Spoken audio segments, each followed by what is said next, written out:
In the early 2000s, Pharrell Williams looked like every other producer trying to make it big. A quiet kid from Virginia Beach with a strange voice, an even stranger fashion sense, and a sound nobody could quite describe. But there was something about him that didn't fit. He wasn't chasing fame, he was building something. And years later, that difference would make him one of the few artists who not only survived the music industry, but outsmarted it. See, the music industry isn't designed for artists to win. It's designed for them to work, to create hits, drive trends, sell products, and then disappear when the next one shows up. Most artists become employees in a system that profits from their creativity. But Pharrell? He became the system itself. And here's the crazy part. He didn't do it through drama, ego, or rebellion. He did it through discipline, through understanding how things worked, so well that the industry had no choice but to depend on him, and by the time the world realized what he was doing, it was already too late. So the question isn't how Pharrell stayed relevant for over 3 decades, it's how he learned to beat an industry that eats its own stars alive. And by the end of this story, you'll see exactly how one soft-spoken producer from Virginia outsmarted the most powerful machine in music.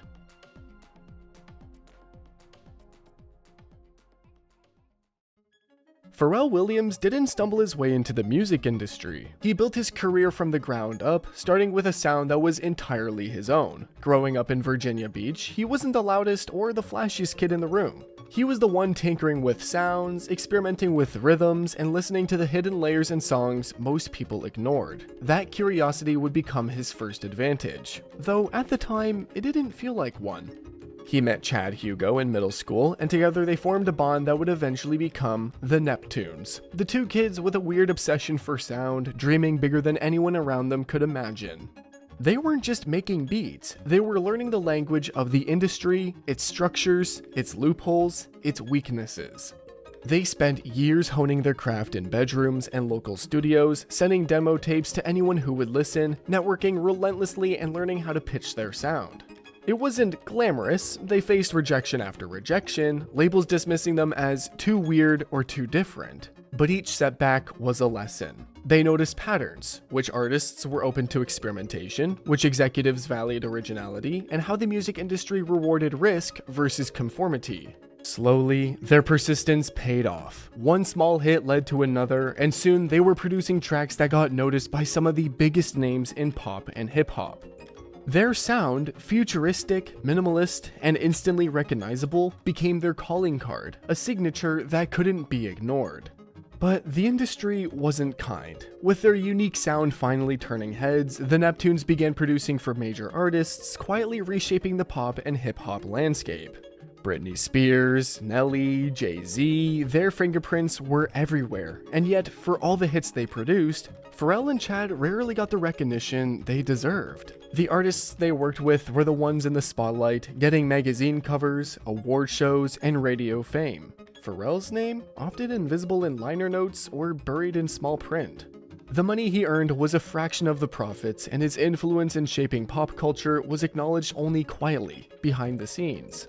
It was a bitter lesson. Talent alone isn't enough. The system doesn't reward genius, it rewards control. Pharrell learned that the hard way. He could craft the sound of a generation, but he wasn't the face on the magazine cover. The world knew his work, but the industry still treated him like a supplier. And every contact, every label meeting, every deal reminded him of the same truth. The system thrives on keeping creators dependent and disposable. This is where his strategy started to form. He realized something that would define the next decades of his career. You can't beat the system by shouting or demanding attention. You beat it by understanding it better than anyone else. So Pharrell began playing a different game. He wasn't just producing hits, he was learning the rules behind the hits. He observed who owned publishing rights, who controlled marketing, and who got credit where. He noticed the patterns that made stars rise and fall, and he started thinking long term, not just how to succeed as an artist, but how to survive as a creator. Slowly, he tested the waters with his own solo career. Frontin' came first, a taste of what it meant to step in front of the spotlight, but stepping out was harder than staying behind it. Critics labeled him as style over substance, radio stations weren't sure where to place him, and the old friction with labels resurfaced. For a moment, it seemed like the industry would swallow him whole. A reminder that even the brightest talent can be powerless against the machine. But Pharrell was different. Every setback was data. Every critique was a lesson. Every no was a chance to understand the game from the inside. By the time he released In My Mind, he wasn't just trying to be heard, he was starting to design his own path. The quiet kid from Virginia Beach had transformed into a strategist, and that transformation was the first move in a game nobody else even realized he was playing. What Pharrell learned here about ownership, credit, and control would eventually allow him to pivot from producer to star, from artist to mogul, and from talent to legend.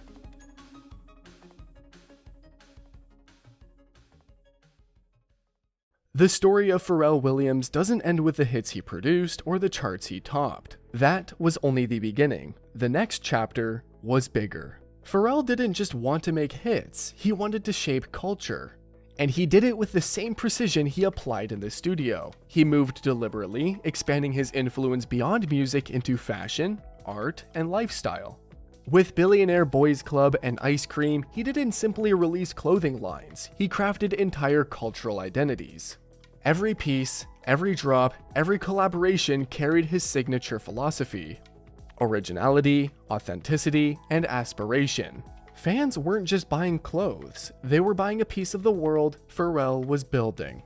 Then came collaborations that cemented his status as a tastemaker.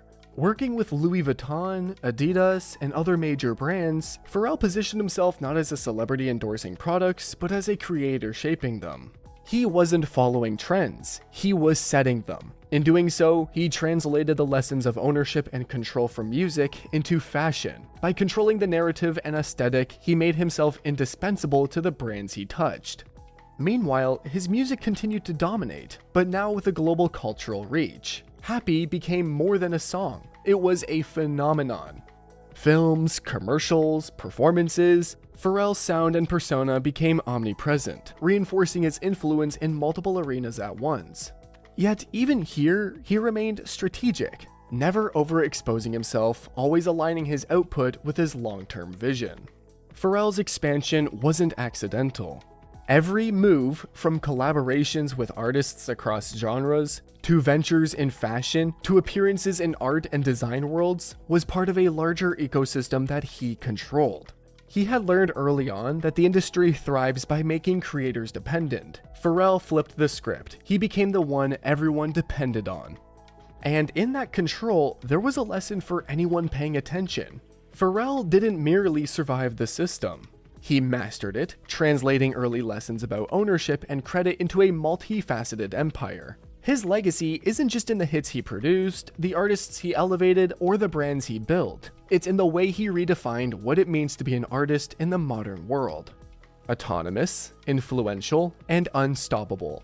By the end of his takeover, Pharrell Williams had become more than a musician, more than a producer, more than a fashion icon. He had become a legend in the truest sense. Someone who outsmarted the system, shaped culture on his own terms, and created a legacy that will influence generations to come. What makes Pharrell remarkable isn't simply his talent, but his strategic intelligence. He observed the rules, learned where the power truly lay, and applied that knowledge across every creative venue he touched. Music, fashion, design, art. He didn't just participate. He controlled the narrative, creating ecosystems where his influence was undeniable. In a world where most artists are trapped by contracts, trends, and fleeting fame, Pharrell achieved something rare: freedom. Not just the freedom to create, but the freedom to shape culture itself. His legacy is layered. Songs that defined generations, brands that transformed streetwear, collaborations that bridged art and commerce, and a presence that inspires countless creators to think beyond the confines of a single industry. Watching his journey, it becomes clear that genius alone isn't enough. Survival, success, and influence require understanding the game, mastering its rules, and knowing when to play, when to bend, and when to rewrite them entirely. Pharrell Williams didn't just play the game, he redesigned it. And in that, there's a lesson that goes beyond music. In every field, mastery comes to those who observe, adapt, and act with intention. Pharrell's story reminds us that true influence isn't given. It's claimed, built piece by piece, move by move, until the world finally catches up to your vision.